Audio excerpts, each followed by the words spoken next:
Man, si Barbers. O, pakinggan natin. Bumuelta si House Quadcom Overall Chair Robert Ace Barbers matapos siyang kasuhan ng libel ng social media vloggers. Paglilinaw ni Barbers, bumubuo lamang sila ng batas para masawata ang fake news. Yan ang agenda report ni Zandro Ochona. Hindi na ikinagulat ni Quadcom Overall Chairperson at Surigao del Norte Representative Robert Ace Barbers ang pagsasampa ng kasong libel laban sa kanya ng mga social media vlogger. Sa programang Sinungaling! Hindi daw niya kinagulat pero ang reaction niya kakaiba. Ikaw, Barbers, napakasinungaling mo talaga. At the forefront ng Bilyonaryo News Channel, sinabi ni Barbers na kahapon lang yan nalaman ang naturang kaso. Ay, kahapon na laman. Pero merong balita kumakalat sa Facebook, ha. Hindi ko nasasabihin, ha. Pero kung sino nagsabi nito, ha. Pinaimbestigahan mo pa raw kung totoo ba yung bali-balita na ikaw nga ay dinimanda ng libel. Kung eto, halatang halata itong mama na ito, natatakot na, ha. Kasi bakit? Kumbaga sa isang isda, matapang sila kasi nasa dagat. Oh, 'di ba? Nakita na kayo ng isda, ng pating, matapang sa dagat. Oh, teritoryo nila 'yun eh. Ang lakas nila patawag yung mga leon. Oy, kayo mga leon, dito kayo sa dagat. Dito tayo. Patunayan ninyo, tapang ninyo, may pagganong-ganon pa ito mga congressman. Ngayon, idinimanda. Idinimanda ng leon. Sabi niya, hindi. Dito tayo mag-usap. Sa ibang lugar, hindi sa dagat, hindi sa lupa. Saan? Dito tayo sa bundok. Naku, patay sila lalo. Kasi bakit? Hindi nila teritoryo yung bundok. Hindi nila kayang lagyan yung korte. Hindi nila kayang takutin yung korte. Hindi sa ilalim nila ang korte. Ito mahirap dito. Patawag kayo ng patawag kasi in aid of legislation, nang bibintang ka agad. Ngayon, panik-panik ka. Siyempre, hindi mo aaminin. Pero tingnan nyo sagutan nito. Halatang natakot. Ang mundo nga naman umiikot, to. Kasama naman yan eh. Siyempre, takot yan mga yan humarap sa TRICOM. Takot yan mga yan na... in fact, ang kanilang basis for filing a libel case against me is a pure harassment. Nako, siya pa raw ang may pure harassment. Kakaiba talaga to si Barbers. Di ba? Siyempre takot. Alam mo kung ako, kunwari ako si Barbers, kung ako talaga hindi takot at ako congressman, tapos ganon, hindi na ako magre-react ng ganon. Sasabihin ko lang, sige, see you in court. Bakit? Alam mo marami kang ebidensya eh. Alam mong dapat mo lang talagang ipatawag itong mga vloggers na ito. Pero the fact na, alam mo, ito ay pure harassment sa vloggers. Pagdating sa korte, paano mo ipapaliwanag? Sa korte, hindi pwedeng pasigaw-sigaw. Sa korte, wala kayong immunity. Nagkamali ito. Sinabi niya sa media, hindi doon sa kung saan meron silang immune. Meron kasing lugar na pwede silang magsalita na hindi sila pwede idemanda. Nagsalita sa press con, sa media, na pinagbintangan yung mga vloggers ng pogo vloggers saka mga narco vloggers. Dinalibel siya ngayon. Doon ka magpaliwanag sa korte. Sa barangay ka, chief. Di ba? Yan ang sinasabi ko. As early as now, kailangan na po, agresibo na po ang Team Duterte. Hindi na pwede, tayo na lang lagi ng tayo pinapatawag. Atake rin tayo. Hindi po pwede. Kung talaga tayo yung mga leon at tayo pupunta dyan sa dagat, yayariin talaga tayo ng mga yan. Isipin mo si Paduano. Police, general, pinakukulong. Yung convicted child abuser, nagpapakulong pa. Teritoryo nila eh. Kaya nga anong hamon ni Topacio? Oy, ikaw Dan Fernandez, magsalita ka. Oy, ikaw yung mga Congress, magsalita kayo. Huwag dyan na meron kayong immunity. Harapin nyo ako kung saan kayo walang... Matapang to mga to may immunity eh. Di ba? Kumbaga doon sa mga matatapang, may baril kasi. Pag hinamo mo suntukan, wala na. O, di ba? Ganyan tong mga ito. case, no, para lang mahinto yung investigation at yung committee hearings ng TRICOM. Ako, ito. Mali ka ron ng explanation, Barbers. Alam mo, hindi mo pwedeng tawaging naduwag yung mga vloggers na nagdemanda. Hindi po ako kasama doon sa nagdemanda, excuse me po. Pero para sa akin, hindi mo sila pwedeng tawaging natakot. Patas nga sila eh. Buti kung hinamon kanila doon sa kanilang channel, dito tayo mag-usap sa channel ko. Hindi naman ganun eh. Sa korte. Dapat nga kayo, Barbers, kung kayo'y may ebidensya, na kami ay narco vloggers. Anong ibig sabihin ng narco vloggers? Pogo vloggers. Kami ay sumusuporta sa mga adik. Ang pera namin ay galing sa drug lords. Ang pera namin ay galing sa pogo. Ang pera namin ay galing sa sugal. Kung may ebidensya kayong ganun, dapat nga hindi ka na nagsasalita. Dapat dinemanda nyo na kami. Kasi mas malaki pananagutan namin sa taong bayan kaysa yung in aid of legislation ninyo. Kasi pag sila nagpaimbita, wala naman silang karapatang manghusga sa vloggers. Ang naaayon sa batas, mag-iimbita lang sila ng resource person para makagawa sila ng batas. Ang problema sa mga ito, inaabuso ang kapangyarihan. Mang-iimbita tapos ng resource person tapos sisigaw-sigawan nila doon. Magga-grandstanding sila doon, ihahara sa mga vloggers. Dapat nga natutuwa kayo, dapat nga nagdidemanda kayo sa mga vloggers na yan. Kung sa tingin ninyo may ebidensya kayo na ang pera nila, o kasama, ako tingin ko'y kasama dyan eh. Oo. Kung ang pera namin galing sa drugs at galing sa sugal, but we will challenge you and your Quadcom team to drug test. Hindi kami, ang pera namin hindi galing sa droga. Hindi kami addict. Sasabihin namin sa iyo ng tapat. Walang malapit na vlogger kay PRRD na may bahid droga. Matapang po kami dyan. Anytime, magkahamunan, drug test tayong lahat. Alam mo kung ba't ganyan ang sagot mo? Wala kayong ebidensya. Pagdating sa korte, hindi yung title mo hahanapin. Hindi yung lakas ng sigaw mo o lakas ng sigaw ni Paduano o lakas ng sigaw ng mga kakampi mo. Hindi ka pwedeng tumago sa kakampi mo. Walang lakasan ng sigaw doon. Ang labanan sa korte, ebidensya. Hindi yung posisyon mo. Hindi mo pwedeng sabi, ay! Congressman ako. Hindi. Patingin ng ebidensya. Asa ng ebidensya mo na kami ay narco vloggers? Hindi ka pwedeng tatago kay Paduano. Hindi po pwede yun. Ang hihingin sa'yo ng ebidensya mo. Hindi po pwedeng magsasalita para sa'yo si Paduano. Hindi pwedeng magsasalita para sa'yo si Ortega. Ebidensya. Kaya po takot itong mga ito sa korte. Iba na labanan dun. Hindi sila congressman dun.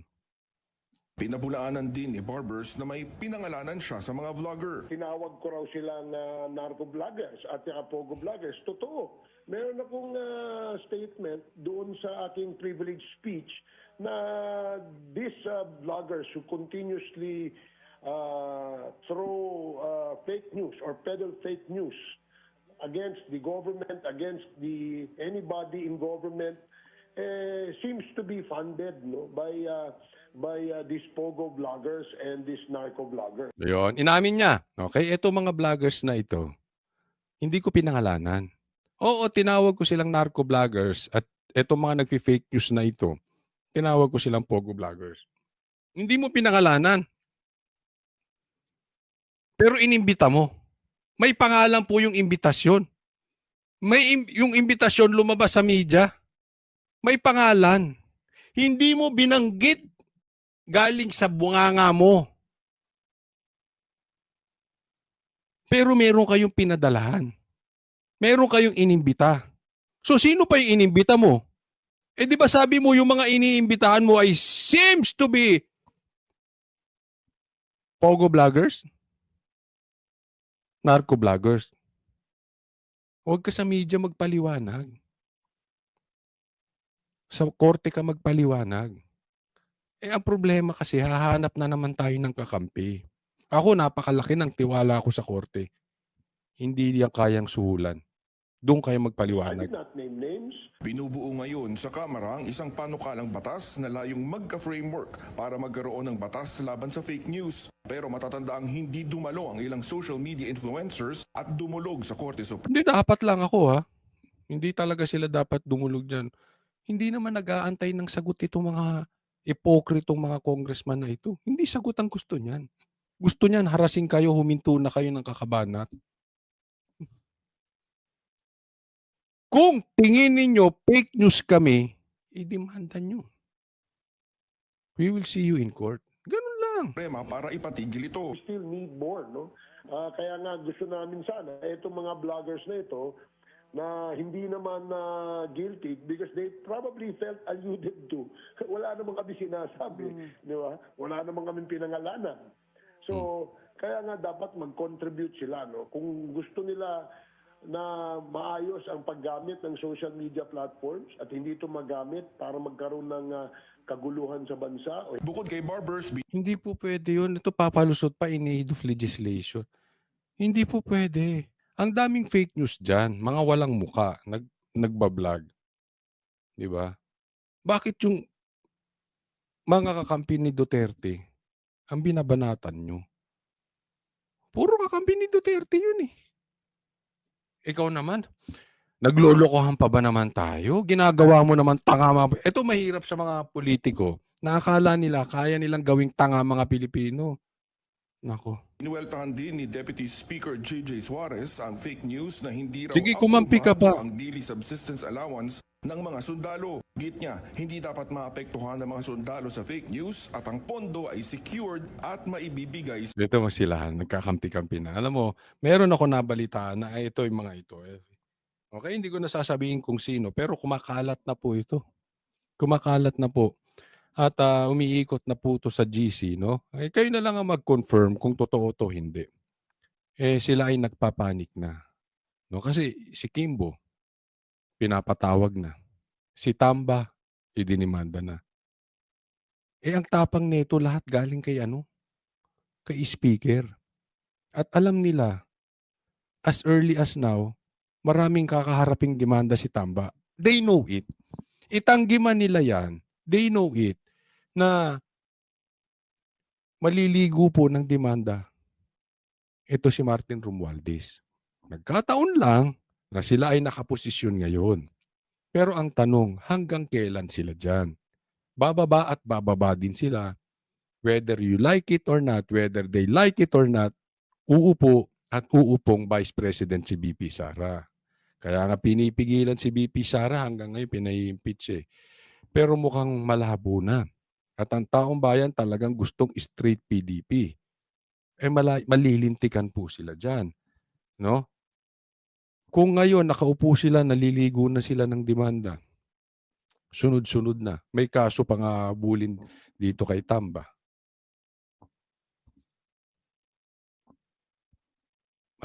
Kaya ang balita natin, itong mga ito nagpapanik na. So hahanap na naman sila ng butas. Ganyan ang style nito mga ito eh. Maghahanap na naman ng butas sa mga vloggers, no? Pero ilan po ang vloggers? Sige, idemanda mo dyan isa, dalawa, tatlo. Sa tingin mo, pag dinimanda mo yung tatlo, yung 30 hindi mag-iingay? O, idemanda mo yung 30 na vloggers. Sa tingin nyo, hindi mag-iingay yung 300? Ang katotohanan ay laging lalabas. Pilit man nilang itatago, lalabas at lalabas ang katotohanan. Sabi nga, ang susunod dyan, pabubuksan pa. Kasi mayroon tayong naririnig na yung iba nabaon sa utang dahil pambili ng bag. Ganun kamahal ang mga pag-aari nitong mga ito. Di umano. So antayin natin. Tandaan po ninyo ang mga DDS vloggers. Ito, hindi ko po binubuhat ang sarili ko. Tandaan nyo lagi ito. Huwag nyo na akong isali kasi magmumukhang nagbubuhat tayo ng bangko.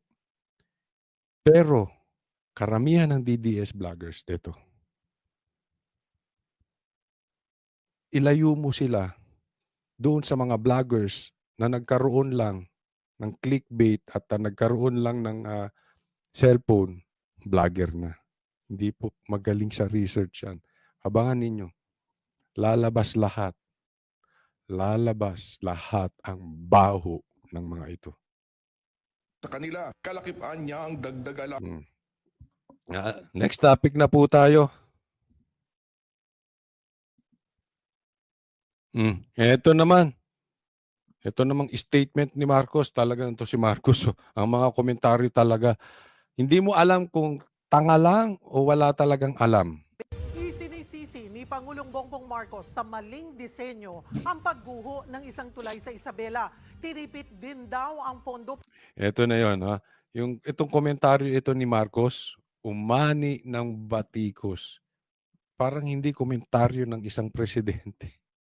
Alam mo, ito yung parang talagang pinabili lang ng suka tapos tinanong, anong masasabi mo dun sa tulay na bumagsak?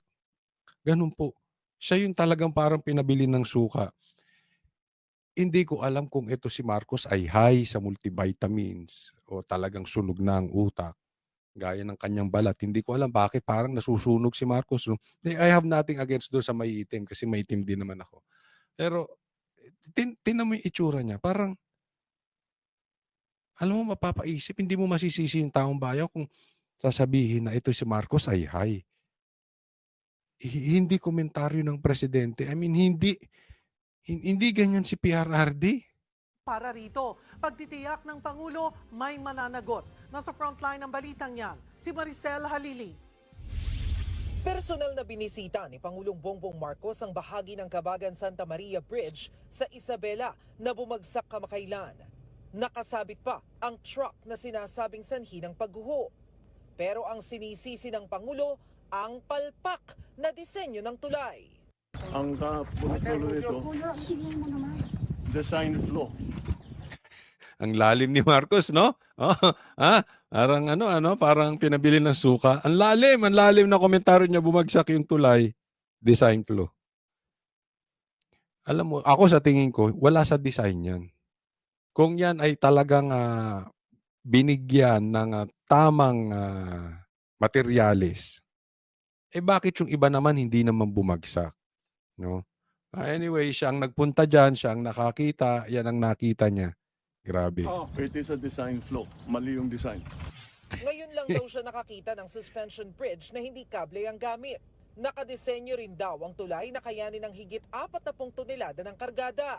Pero ang truck na dumaan, higit 100 tonelada na agad ang bigat na sinabayan pa ng ibang sasakyan.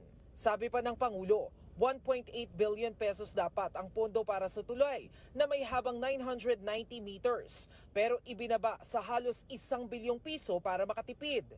Yun nga lang, ginagawa pa lang daw ang tulay ay kinailangan agad i-refit dahil gumagalaw na ito. Ngayon, lalo lang daw mapapalaki ang gastos ng gobyerno. We have no choice. We have to go back. Gastos na naman tayo ng malaki. Papalitan natin yung mga support, papalitan. Parang nagtayo na naman tayo ng bagong tulay.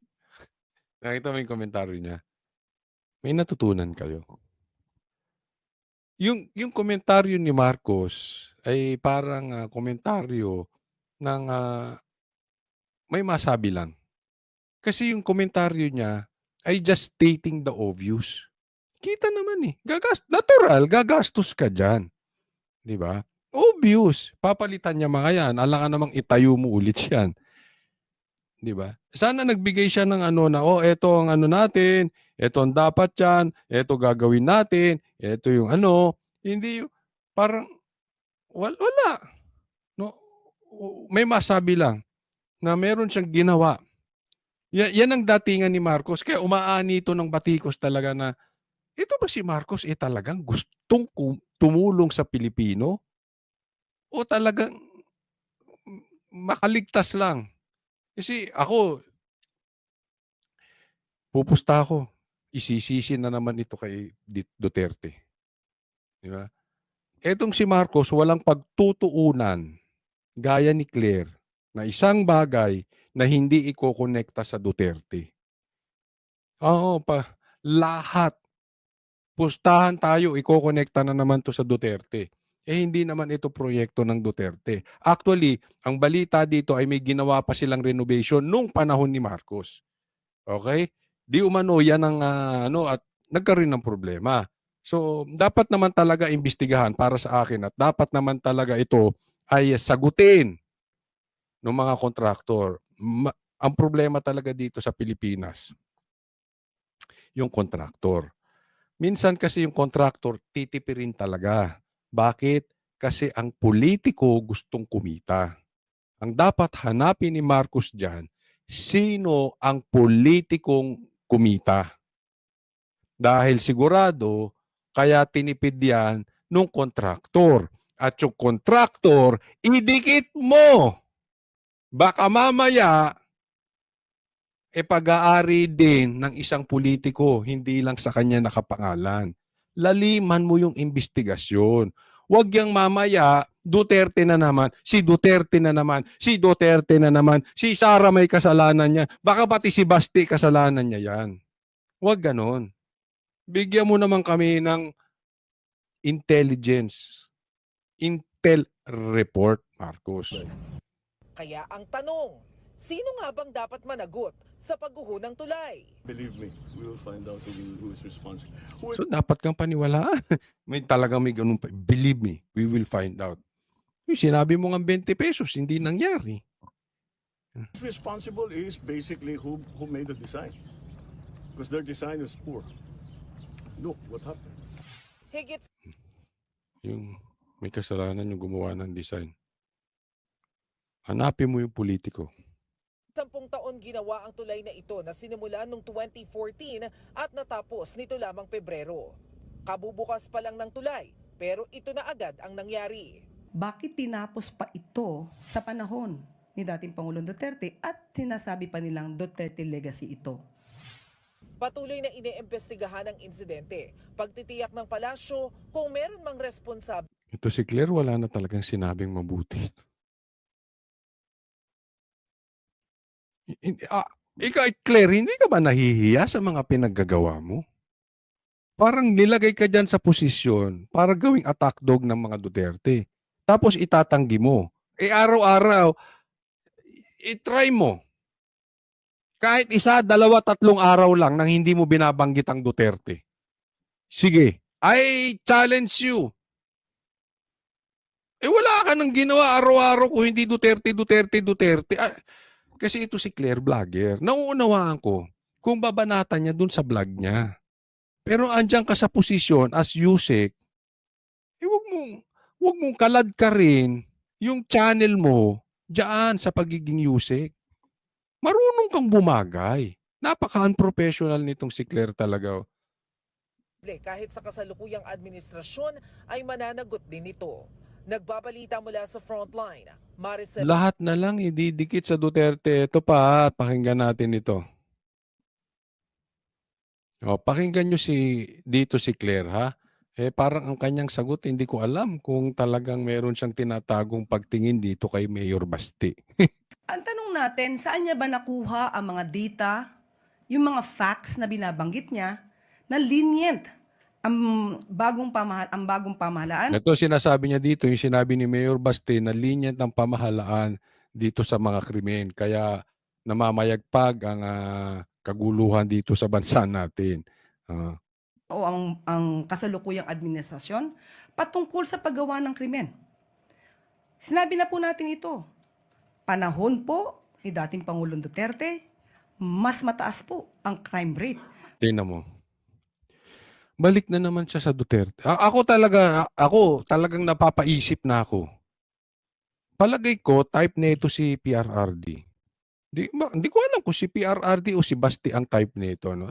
Ako, opinion ko lang naman. Kasi di ba ganyan ang mga babae?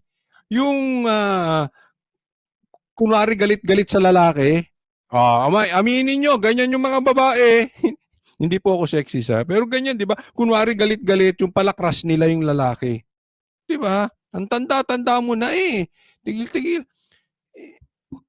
Wala na siyang ibang binanggit kung hindi Duterte. Ako sigurado ko hindi papatulan ito ni Duterte, ni PRRD. Pero wala na ba itong kayang sabihin kung hindi Duterte? I mean, nakailan na pong, pati yung sinabi ni Roque patungkol dito sa kanyang pagiging salesman, ang sagot na naman niya Duterte. Etong komentaryo ni Baste, ang sagot na naman niya yung tatay na si PRRD. No, parang may crush sa isang tao na hindi na mabuo ang iyong araw nang hindi binabanggit si Tatay Digong. Kung ikukumpara po sa panahon ng kasalukuyang administrasyon, yan po ay base sa statistics. Siguro po bago po magbintang at magparatang, Tignan mo ha, ang sinasabi nito, mas madugo, mas mataas ang krimen nung panahon ni PRRD. Sinong naniniwala dito? Ikaw ang fake news. Ngayon na lang kalat-kalat ang adik compared before. Sige nga, kayo sa mga manunood nito, sagutin nyo nga ako. Sige, sagutin ninyo. Saan mas mataas ang krimen? Ngayong panahon ni Marcos, na 3 taon pa lang siya, 2 kalahati lang ata. O nung panahon ni PRRD na 6 na taon. Ay sigurado ako, lamang na agad ang krimen ngayong kauupo lang ni Marcos. Ikaw ang fake news. Hindi ka ba naglalakad sa kalsada? Droga na lang, kalat na ngayon eh. Yan nga ang mga sabi-sabi na ibang klase ngayon. Before, yung mga nagdodroga, galit, ay takot. Ngayon, ang takot taong bayan sa mga nagdodroga.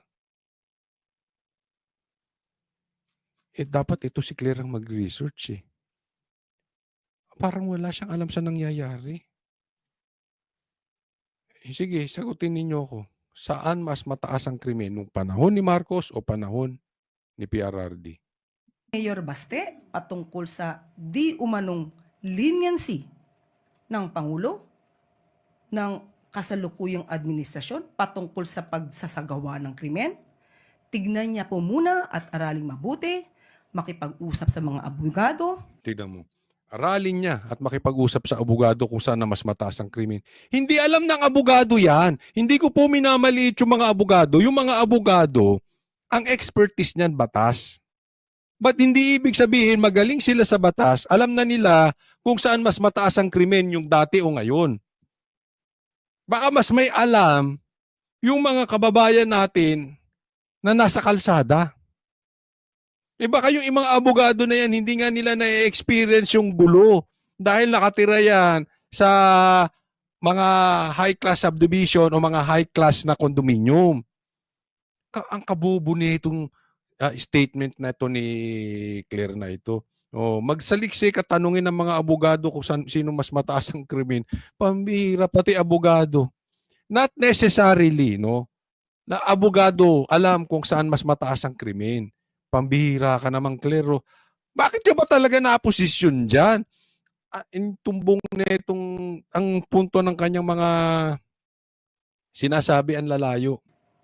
Para malaman kung ano ang totoong records. Mas mataas po ang crime rate sa panahon ng kanyang ama. Naniniwala kayo doon? Sige. Tanungin natin ng taong bayan. May anak kayong babae? Saan mas safe maglakad ngayon? Ngayong panahon ni Marcos o panahon ni Duterte? May anak kayong lalaki? Saan mas nakakatakot na mayaya yung anak ninyo patungkol sa droga? Ngayong panahon ni Marcos o panahon ni Duterte? Sino ang mas takot sa drug test? Yung gobyerno ni Marcos o yung gobyerno ni PRRD? Sino ang iwas sa usaping droga? Gobyerno ni Marcos o gobyerno ni Duterte? Ano mas malinis? Yung probinsya ng mga Duterte patungkol sa droga o yung probinsya ni Marcos? Doon na lang malalaman na natin kung sino mas maayos. Sino ang mas mataas ang krimen?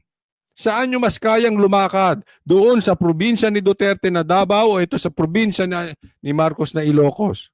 Sige nga. Kayo mag-decide. Sana sagutin din tayo ni Claire. No? And china-challenge nga siya ng taong bayan. Isang araw, 2 araw, 3 araw. Magpakita ka ng proyekto ng mga Marcos. Alam nyo kasi itong style nila, Claire. Tapatin ko na kayo, yan ang style nila. Dahil wala silang mapakitang magandang proyekto ng gobyerno. Wala silang magandang activities o plano paano magkakaroon ng magandang trabaho ang mga Pilipino. Paano bababa ang presyo ng bilihin? Wala silang mapakita na aantayin ng Pilipino na makikinabang ang taong bayan. Wala.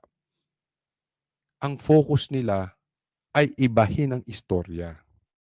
Siraan ng Duterte para hindi mapansin yung kahinaan ni Marcos.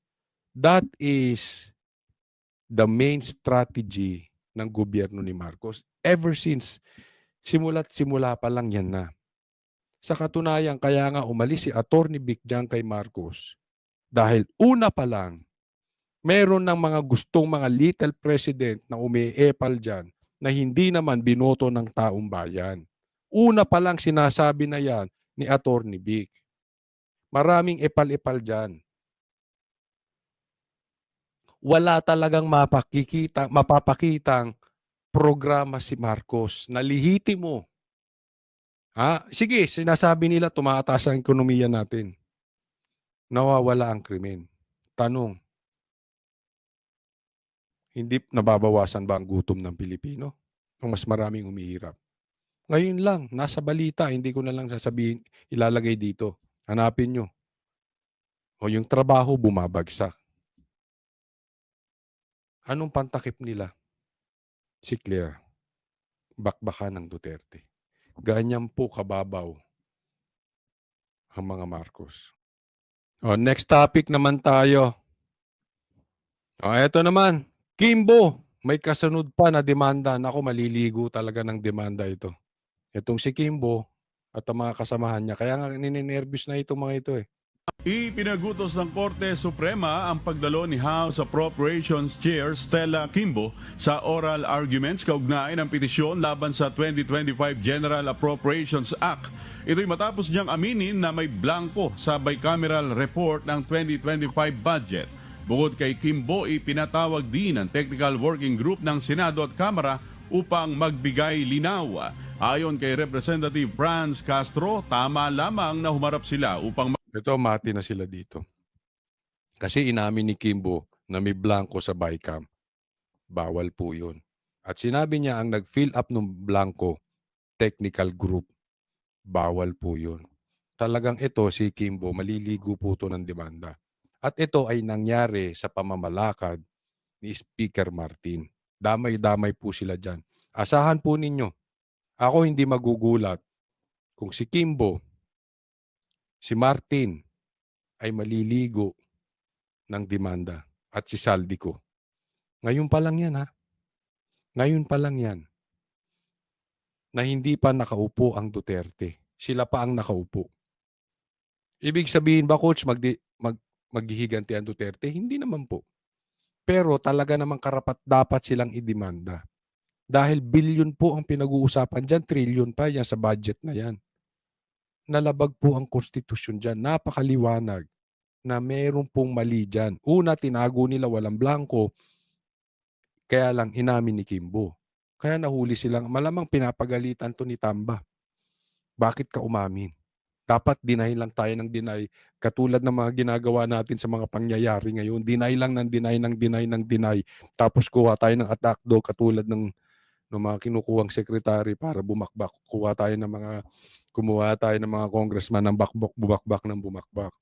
but still i-deny. Inamin. Yari siya ngayon. Pagkaroon ng transparency sa BICAM process. Si Kimbo ang nag-admit na may blanco pero sinabi niya ito raw ay ministerial at iniwan na lang nila para sa mga miyembro ng technical working. Yan, doon mali na. That thing is illegal in itself. Iniwan sa technical group at sila na nag-fill up. Yari sila doon. Group, yung mga empleyado ng Senado at ng mababang kapulungan to fill in the blanks in the bicameral conference committee report. And I think the court would want to be clarified regarding her statement of admission and at the same time pointing to the members of the technical working group as the one who filled in those blanks. Alam mo malaking bagay yan kasi again, that is beyond their control. Pagdating sa korte, iba na po usapan. Hindi na sila congressman dyan. Katulad nitong kila Barbers. Ang balita natin ay may mga kasunod pa to na demanda sa ombudsman. Marami sunod-sunod po yan. No? At ako'y natutuwa dahil lumalaban na po ang mga Pilipino. Ito, sa mga pinapakalat ng ibang vloggers, na naduwag daw itong mga vloggers, ng DDS vloggers, naduwag kaya hindi nag-attend. Hindi po. Huwag niyo po kaming utuin. Yung mga vloggers ng DDS ay hindi bobo, kagaya nyo. Inuuto kami na para umatin doon, para hindi kami tawaging duwag. Hindi po yun. Labanan na po ito ng utak ngayon. We have rights. At yung karapatan namin ay kukuhanin namin. Doon tayo maglalaban kung saan patas. Huwag nyo kaming gaguhin yung ibang mga vloggers na inuunsulto, takot daw. Hindi.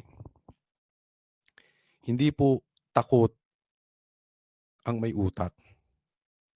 We know ang karapatan namin at gagamitin namin. At lumalabas ngayon, tingnan niyong mabuti, tama. Bakit? Kasi before, kami yung parang laging kinakawawa. Ang tapang nila. Ngayon hindi. Sila na ngayon na nagpapanik. Yan po ang nababalitaan natin na may usap-usapan na sila na pinapaimbestigahan na ito na kung totoo itong ganitong demanda, kung mayroong galawan sa mga DDS group na inaayos na namang demanda, no? Anong ibig ko pong sabihin? Tayo na po yung nasa offensive. Sila na yung nasa defensive. And I'm very, very happy sa mga nagiging pangyayari ngayon sa ating bayan. Tulad nila Attorney Vic tumutulong. No, marami po. At marami pa pong kasunod. No? At marami pong kayong aabangan pa. Again, pupunta kami ng Hong Kong. Sa linggo po ay meron